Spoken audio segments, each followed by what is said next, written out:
Hello students, good morning. आज आपकी class same वही टॉपिक पे होने जा रही है जिसका जहाँ तक का पार्ट अपन कर चुके हैं उससे आगे का पार्ट आज समझने की कोशिश करेंगे। आशा है आपने वो सुना होगा। हालांकि मुझे यूट्यूब पे देखने से पता लग जाता है कि कितने बच्चे इसे देख रहे हैं या पढ़ रहे हैं, तो मुझे बहुत अफसोस है ये कहते हुए कि हम इतनी मेहनत से आपके लिए पीपीटी बना रहे हैं, रिकॉर्ड कर रहे हैं, एक्स्ट्रा टाइम खर्च करके आपके लिए सब चीज़ें तैयार करके अपलोड कर रहे हैं, लेकिन आप लोग इन्हें देख तक नहीं रहे हैं। तो ये बहुत ही अफसोसजनक बात है। वैसे मैं आपको बता दूं कि इस साल क्लासेस होने की संभावनाएं काफ़ी कम नज़र आ रही हैं, और यदि होती भी हैं दिसंबर के आसपास जाके, तो जितना सिलेबस हम आपको इन वीडियो क्लासेस में करवा चुके होंगे वह सिलेबस रिवाइज नहीं होगा। जब आप क्लास में आने का आपको मौका मिलेगा तो उससे आगे का सिलेबस ही आपको करवाया जाएगा। तो अब आपके हाथ में है कि आप इसे सीरियस मानकर अपनी पढ़ाई प्रारंभ कर रहे हैं कि नहीं कर रहे हैं। तो वापस अपने टॉपिक पे आ जाते हैं, रोजगार का और आय का प्रतिष्ठित सिद्धांत, जिसके बारे में बेसिक्स में आपको बता चुकी हूँ। मुख्य बातें और उनके समीकरण उन पे हम चर्चा कर चुके हैं। जैसे जैसे स्लाइड आपके सामने खुल रही हैं आपको दिखाई दे रहा होगा कि यहाँ तक हम सब कुछ कर चुके हैं। और रिवाइज करने के लिए मैं दो चार बातें जो मेन इनके अजम्पशंस हैं उन पे वापस से आपको बता देती हूँ कि क्लासिकल अर्थशास्त्र के अनुसार अर्थव्यवस्था में हमेशा पूर्ण रोजगार बना रहता है। साधन व वस्तु बाजारों में पूर्ण प्रतियोगिता बनी रहती है। मुक्त बाजार अर्थव्यवस्था इनकी मुख्य मान्यता है। बाजार अर्थव्यवस्था होने के नाते संतुलन स्वयमेव अपने आप ऑटोमेटिकली आ जाता है। संतुलन लाने वाली शक्तियां मांग और पूर्ति शक्तियां हैं। इसलिए सरकार रूपी संस्था का अर्थव्यवस्था में हस्तक्षेप ये स्वीकार नहीं करते हैं। अतः अहस्तक्षेप नीति का ये लोग पालन करते हैं, जिसमें सरकार केवल अपनी राजनीतिक व्यवस्थाओं को संचालित करे, अर्थव्यवस्था में या आर्थिक मसलों में ज़्यादा हस्तक्षेप करने की कोशिश ना करें। चूंकि इनके अनुसार हमेशा अर्थव्यवस्था में पूर्ति अपनी मांग स्वयं सृजित कर लेती है, जो कि जेबी से जॉन बैप्टिस्ट से का एक नियम है जो इनकी थियरी का मुख्य आधार है। अतः अर्थव्यवस्था में कभी भी बेरोजगारी नहीं आने पाती, और चूंकि पूर्ति सारी की सारी बिक जाती है, मांग के रूप में सृजित होकर बेच दी जाती है, अतः अर्थव्यवस्था में कभी भी अति उत्पादन पॉसिबल नहीं है। Over production is not possible in this theory. तो ये बहुत सी मुख्य मुख्य बातें हैं क्लासिकल मॉडल की। एक और है कि जो श्रम बाजार है वहाँ श्रम की मांग और पूर्ति उसकी रियल वेजेस की फलन है। रियल वेजेस की फलन है, और रियल वेजेस में W अपॉन P के द्वारा निकाला जाता है, जिसमें W मौद्रिक मजदूरी है और P प्राइस लेवल है। इसी तरीके से वो कहते हैं मजदूरी, ब्याज की दर और प्राइसेस चूंकि फ्लेक्सिबल होती हैं, डाउनवर्ड्स भी और अपवर्ड्स भी, इसलिए अर्थव्यवस्था में यदि अल्पकाल के लिए असंतुलन आ भी जाए तो भी उसे पुनः संतुलन बिंदु में कन्वर्ट करना पॉसिबल हो जाता है, क्योंकि ये शक्तियां ये संतुलन पुनः ले आती है। तो इस तरीके से मुख्य मुख्य बातें आपको मैंने वापस से मेमोराइज करा दी हैं। अब हम जो आपकी स्लाइड खुली है उसमें हम देख रहे हैं कि छोटे क्वेश्चन में भी आ जाता है और बड़े क्वेश्चन में भी यह देना पड़ता है हमें कि क्लासिकल इकोनॉमिक्स में सेविंग और इन्वेस्टमेंट फंक्शंस क्या हैं। तो बचत फलन और निवेश फलन दोनों का हम इस स्लाइड में अध्ययन कर रहे हैं। सेविंग फंक्शन जो है क्लासिकल्स के अनुसार वो है जैसे कि आपको समीकरण रूप में दिया हुआ है, saving is function of R, S is function of R, S here using for savings, R जो है ब्रैकेट में दिया हुआ है स्मॉल आर, वो है ब्याज की दर, और स्मॉल एफ जो है वो है फलनात्मक संबंध। तो मैक्रो इकोनॉमिक्स में या बहुत सारे शास्त्रों में फलनात्मक संबंध दिए हुए होते हैं समीकरणों के रूप में। तो फलनात्मक संबंध किसको कहते हैं? अगर मैं आपसे पूछूं तो मुझे लगता है इस वीक का एक असाइनमेंट या होमवर्क आपका यही रख देना चाहिए, क्योंकि माइक्रो आप पिछले साल पढ़ के आ चुके हो, इकोनॉमिक्स अपने स्कूल में भी पढ़ी है, कोई नई बात नहीं है आपके लिए। कोई एक दो बच्चा ऐसा होता है जो कि कॉलेज में आके एक नया विषय लेता है, अदरवाइज सारे बच्चे अपने स्कूल वाले विषयों को ही कंटिन्यू करते हैं। तो ये आपका असाइनमेंट है कि सेविंग फलन का उदाहरण समझाते हुए या कोई भी फलनात्मक समीकरण बताते हुए बताइए कि अर्थशास्त्र में फलनात्मक संबंध किसे कहते हैं। ठीक है, तो saving is function of R का मतलब है बचत जो है वो ब्याज की दर का फलन है। तो ब्याज की दर का फलन होने के कारण जब ब्याज की दर बढ़ती है या घटती है तो बचत पर फर्क पड़ता है। जब ब्याज की दर बढ़ती है तो बचत क्या होती है, आप बताएं। अब आप सामने नहीं है तो मैं ही बता देती हूँ। जब आपको किसी अपनी बचत के ऊपर मान लीजिए 12% से बढ़ाकर ब्याज 16% कर दिया जाए, तो आप क्या करेंगे? बचत करने के प्रति ज़्यादा उत्साहित होंगे और थोड़ी बचत बढ़ा देंगे अपनी, क्योंकि अब आपको ब्याज ज़्यादा मिल रहा है। लेकिन यदि उल्टा हो जाए, ब्याज दरें कम हो जाएं, तो आप अपनी बचत को घटा देंगे। इट मीन्स बचत का और ब्याज की दर का सीधा धनात्मक संबंध है, इसे प्रत्यक्ष संबंध भी कहते हैं। इसीलिए जब इसकी हम रेखा चित्रीय विश्लेषण करते हैं, रेखा चित्र में हम एक्स और वाई अक्ष पे बचत और ब्याज की दर डालते हैं। जनरली वाई अक्ष पे ब्याज की दर डाली जाती है, जो कि आपके सामने स्लाइड में एक डायग्राम बना हुआ है बचत और निवेश का।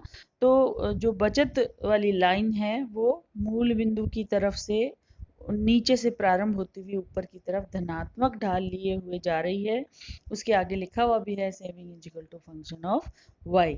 तो it means sorry R and Y. तो वाई को दूसरा स्थान बाद में नियो क्लासिकल इकोनॉमिस्ट ने दे दिया है, लेकिन जो मूल एडम स्मिथ, रिकार्डो आदि ये जितने मूल क्लासिकल अर्थशास्त्री थे वो जो है केवल मात्र बचत को ब्याज की दर का फलन ही मानते थे। तो आप इस डायग्राम में, चूंकि ये तो मैंने नेट से लिया है, लेकिन इसमें आप saving is equal to function of R ही अपना इसमें दिखा दें तो ये काफ़ी होगा। दूसरा, जहाँ तक निवेश फलन की बात है, वह भी क्लासिकल्स के अनुसार निवेश भी ब्याज की दर का फलन है, लेकिन यह उसका ऋणात्मक फलन है। अब मैं आपको बता देती हूँ कि निवेश जो है अर्थव्यवस्था में कौन करता है। निवेश आप और मैं करते हैं क्या? अर्थव्यवस्था में बिजनेस सेक्टर, मेनली जो बिजनेस सेक्टर है, व्यवसाय क्षेत्र है, वो निवेश के लिए मुद्रा की मांग करता है। बहुत सारे धन की आवश्यकता उसे ही होती है। जब वो कोई मशीनरी खरीदता है, प्लांट यानी कि उद्योग लगाता है ना, तो बहुत सारे अरबों खरबों रुपए की उसको ज़रूरत पड़ती है। तो मोटे रूप में अर्थव्यवस्था में निवेश मांग जो है वो व्यवसाय क्षेत्र, बिजनेस सेक्टर से आती है, और वो इतना ज़्यादा अमाउंट में भी पैसा उनको ज़रूरत पड़ती है कि उनको उधार लेना पड़ता है।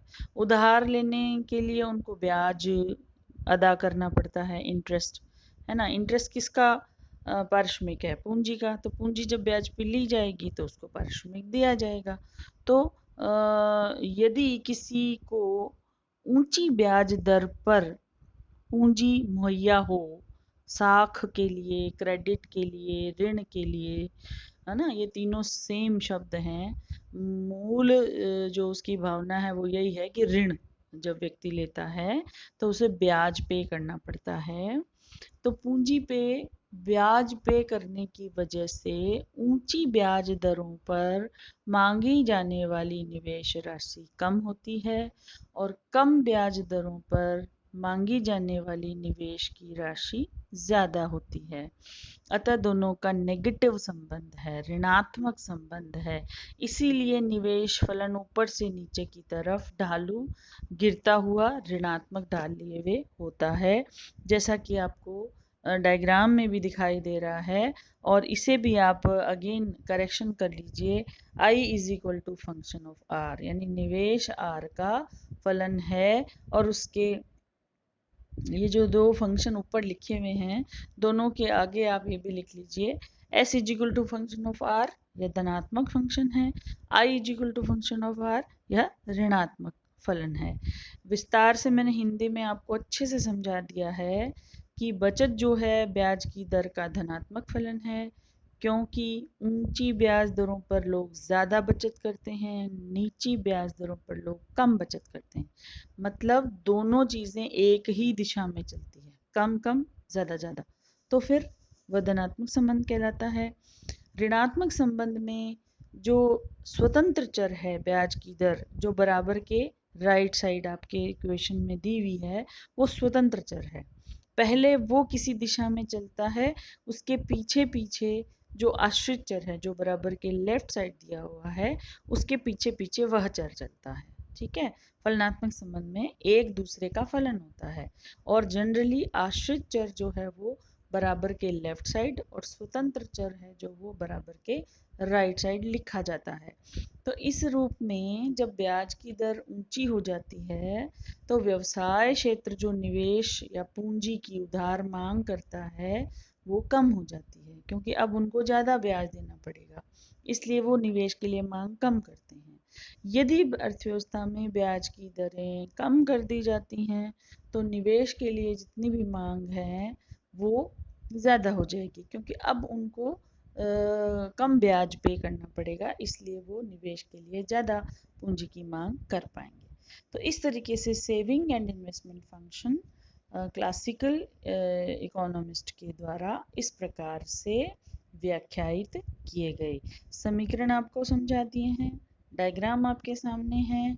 नीचे जब दोनों रेखाएं एक दूसरे को काटती हैं, तो ई बिंदु इक्विलिब्रियम पॉइंट निर्धारित हो जाता है, जहां दोनों एक दूसरे के बराबर हो जाते हैं, saving is equal to investment. और ये इनकी मान्यता भी है क्लासिकल्स की, कि संतुलन में दोनों सदैव बराबर रहते हैं। और जहां ये दोनों बराबर हो जाते हैं, वहीं संतुलन में आर निर्धारित हो जाती है वाई अक्ष पे, और नीचे एक्स अक्ष पे सेविंग और निवेश की मात्रा निर्धारित हो जाती है। मान लीजिए यहाँ पे $1000 यदि आंकड़े दिए हुए हों, तो एक्स अक्ष पर जहां ई बिंदु से नीचे जो लंब डाला गया है, वह मात्रा $1000 हो जाएगी।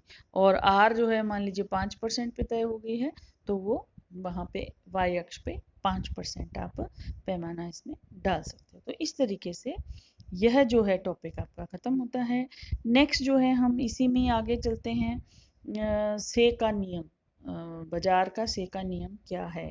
मैं आपको फिर से एक बार मेमोराइज करा देती हूँ। जॉन बैप्टिस्ट से ने एक नियम दिया था, जिसका जिक्र हम पिछली वीडियो क्लास में कर चुके हैं, और अभी भी मैंने बताया था जब शुरुआत की थी, कि से का नियम यह कहता है कि पूर्ति स्वयं अपनी मांग सृजित करती है। इसको आप डबल इन्वर्टेड कॉमा में लिखेंगे, पूर्ति स्वयं अपनी मांग सृजित करती है। यह एक नियम है जिसे से का नियम कहते हैं। अब इसका आप सोच रहे होंगे कि ये नियम कुछ ऐसा है क्या कि सूरज एक ही है और धरती सूरज के चक्कर लगाती है, और ऐसे कोई शाश्वत नियम है क्या? तो मैं आपको बता देती हूँ कि ये अनुभव पर आधारित नियम है। किसी भी ह्यूमैनिटी साइंस के जितने भी नियम बनाए गए हैं, मानव व्यवहार पर आधारित जो भी साइंसेस हैं, उनके नियम अनुभव पर आधारित बनाए जाते हैं। तो जब से ने ये नियम बनाया था, उस समय वस्तु विनिमय प्रणाली इंग्लैंड में प्रचलित थी। तो वस्तु विनिमय प्रणाली में क्या होता है, वस्तु के बदले वस्तु, जिसको बार्टर सिस्टम भी कहते हैं, BARTER, बार्टर सिस्टम, जिसमें वस्तु के बदले वस्तु आदान प्रदान या विनिमय की जाती है। यानी हम अभी जैसे बाजार जा रहे हैं, 10 रुपए किलो, 10 रुपए उसको दे दिया सब्जी वाले को, और 1 किलो आलू ले लिए, कोई चीज़ ले ली 10 रुपए किलो, जो भी लेने गए थे, पैसे हमने उसको दे दिए, वस्तु उसने हमको दे दी। तो ये वस्तु विनिमय नहीं कहलाता है, ये मुद्रा विनिमय कहलाता है। ठीक है, मुद्रा हमने वस्तु का जो भी मूल्य तय किया गया था वो उसको दी, बेचने वाले को, और उसने हमको वस्तु दे दी। ठीक है, लेकिन उस समय वस्तु के बदले वस्तु विनिमय का चलन था। इट मीन्स कि कोई भी व्यक्ति, जैसे बढ़ई है, लोहार है, दर्जी है, फर्नीचर बनाने वाला, खाती है, या नाई है, या खेतियर किसान है, या कोई और है, वो सब कुछ ना कुछ काम अपना करते रहते थे, है ना। तो जब उनको कोई चीज दूसरे से जरूरत होती थी तो वो ढूंढते थे, है ना, कि भाई मुझे ये चीज चाहिए। तो सामने वाला भी कहता था ठीक है, तुम्हें ये चीज चाहिए तो मुझे वो चीज चाहिए जो तुम बनाते हो। जैसे दर्जी को मान लीजिए फर्नीचर बनाने वाले से टेबल चाहिए। दर्जी के घर में जरूरत है टेबल या कुर्सी की या चारपाई की, कोई एक चीज जरूरत है तो वो उसको बोलेगा कि तुम मेरे लिए ये बना दे, तो वो कहेगा कि ठीक है, मुझे भी कपड़े सिलवाने हैं, तो मेरे लिए कपड़े सिल देना। तो इस तरीके से जब मुद्रा का आविष्कार हुआ नहीं था, ये आधुनिक मुद्राएं बनी नहीं थी, तब इस तरीके से लेन देन होते थे। तो नेचुरल था कि वस्तु बनने से पहले ही उसकी मांग की जाती थी, कर ली जाती थी। तो जैसे ही वस्तु बन जाएगी वैसे ही वस्तु बिक जाएगी, किसके बदले में, वस्तु के बदले में। तो इस तरीके से ये सिस्टम चल रहा था, और से ने इस सिस्टम से अनुभव का लाभ उठाते हुए यह नियम दिया।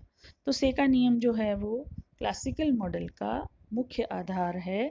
इस वजह से क्लासिकल मानते हैं कि अर्थव्यवस्था में कभी भी पूर्ति और मांग में असंतुलन नहीं आता, दोनों एक दूसरे के बराबर बने रहते हैं।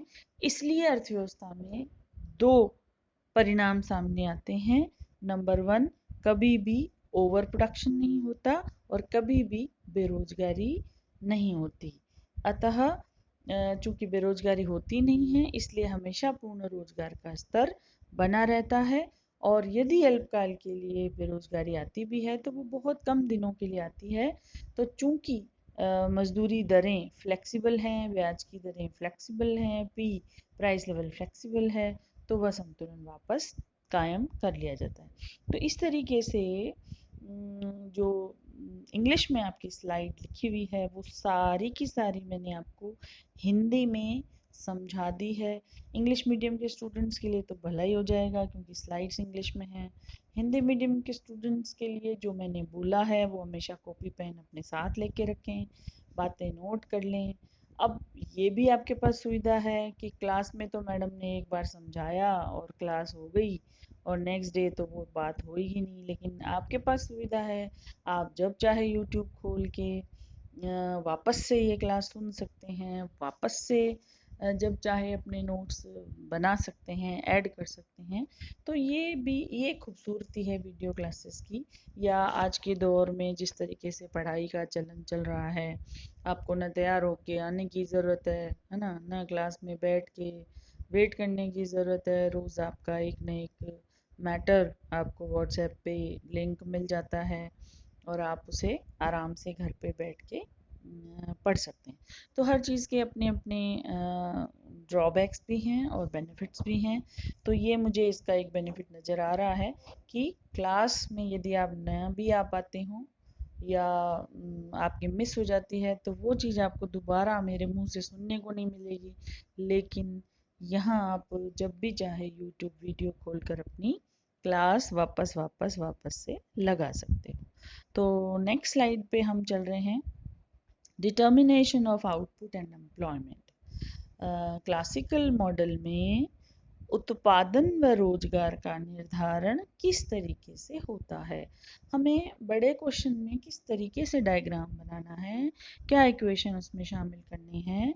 इक्वेशनल सारा स्पष्टीकरण अपन पहली वीडियो क्लास में देख चुके हैं, लेकिन हम यहाँ पे फिर से विस्तार में जा रहे हैं कि प्रोडक्शन फंक्शन की ज़रूरत पड़ेगी। एक तो जो कि आप माइक्रो में पिछले साल पढ़ चुके हो, अल्पकालीन उत्पादन फलन क्या था, Q is equal to function of K, T, N et cetera, जो कि आपके यहाँ स्लाइड पे दिया हुआ है प्रोडक्शन फंक्शन, जिसमें ये Q जो है वो उत्पादन की मात्रा है F जो है वो फलनात्मक संबंध का प्रतीक है, K जो है वो कैपिटल है, T जो है वो टेक्नोलॉजी है, और N यानी कि लेवल ऑफ एम्प्लॉयमेंट, मैक्रो में रोजगार के स्तर को N से डिनोट कर रहे हैं।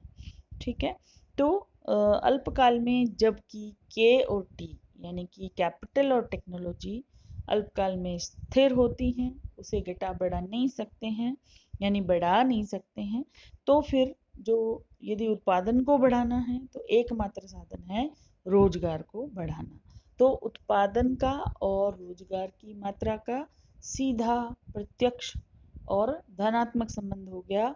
आप रोजगार की मात्रा बढ़ाओगे तो एक लेवल तक मतलब यदि हम डायग्रामेटिकली आप वापस अपनी माइक्रो की थोड़ी सी बातें याद करोगे तो आपको प्रोडक्शन फंक्शन याद आ जाएगा। जब मूल बिंदु से शुरू होता हुआ एक घटती दर से बढ़ती दर से बढ़ता है, फिर घटती दर से बढ़ता है, और फिर एक समय मैक्सिमम होके फिर गिरना शुरू कर देता है। तो ये जो ढाल वाला प्रोडक्शन फंक्शन है वो आपने माइक्रो में पढ़ा था। आगे अभी हम नेक्स्ट स्लाइड बदलेंगे तो आ जाएगा आपके सामने। उसका मतलब उसमें ये सब था कि प्रोड्यूसर जो है प्रथम अवस्था में उत्पादन करना चाहेगा कि द्वितीय अवस्था में उत्पादन करना चाहेगा कि तृतीय अवस्था में। और प्रश्न आपके आया भी होगा, इस साल तो एग्ज़ाम नहीं हुए, लेकिन जनरली प्रश्न आता है कि प्रोड्यूसर हमेशा द्वितीय अवस्था में ही उत्पादन करना क्यों पसंद करता है। तो इस तरीके से प्रोडक्शन फंक्शन क्या होगा क्लासिकल मॉडल में, Q is equal to function of K, T and N। जो चीज़ें मैंने विस्तार से बताई वो इसके नीचे लिखी हुई भी हैं। अब आपके सामने आ गया ये प्रोडक्शन फंक्शन। जैसे जैसे एक्स अक्ष पे हम रोजगार की मात्रा बढ़ाते जाते हैं, वैसे वैसे वाई अक्ष पे आउटपुट लिया हुआ है, यानी कि उत्पादन की मात्रा बढ़ती जाती है। जो उत्पादन फलन है वो मूल बिंदु से प्रारंभ होकर पहले बढ़ती दर से, फिर गिरती दर से, और फिर एक सीमा पर पहुंचकर वापस नीचे की ओर आना शुरू कर देता है। तो ON1 रोजगार के स्तर पर उत्पादन की मात्रा OQ1 है, ON2 पे OQ2 है, और ON जो भी आपको ये दिखाई दे रहा है बढ़ते हुए क्रम में, आप कोई भी उसमें N1, N2, N3, Q1, Q2, Q3 कुछ डाल सकते हो। इस तरीके से आप बता सकते हो कि उत्पादन जो है वो क्लासिकल मॉडल में रोजगार की मात्रा का बढ़ता हुआ धनात्मक फलन है। उसके बाद हम नेक्स्ट चलते हैं लेबर मार्केट इक्विलिब्रियम। तो आज की क्लास बड़ी हो गई है, इतना आज के लिए काफ़ी है, बहुत ज़्यादा दिमाग में समझ नहीं आएगा। आप इतना ही पढ़ लोगे तो ही मुझे बहुत खुशी हो जाएगी। यदि आप यूट्यूब वाली क्लास खोल के देख लोगे, इसे पसंद करेंगे, तो ही मुझे लगेगा कि भी आप कुछ कर रहे हो। तो नेक्स्ट हम नेक्स्ट क्लास